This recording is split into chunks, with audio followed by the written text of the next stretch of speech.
Vítám tě u videa, kde ti představím tipy, jak se v létě neroztéct jako mrzka. Aby tvůj make-up dlouho vydržel. Jako základ použij fixační sprej. Můžeš ho nechat jen oschnout, anebo ho jemně takhle ještě vklepat do pleti. Potom si vezmi houbičku, beauty blender. A pořádně ho znovu nastříkej fixačním sprejem. A touhle houbičkou navlhčenou zapracuješ do pletí make-up. Pomocí houbičky můžeš zapracovat i kontury a tvářenku. Nakonec s tou stejnou houbičkou zapracuj do pleti i pudr. Fixuj hlavně místa, kde se nejvíc potíš, ale skneš. A na úplný závěr znovu fixační sprej.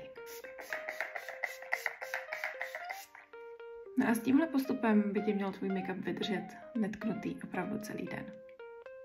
Tak si nezapomeň tohle video uložit a nezapomeň mě taky sledovat pro víc tipů.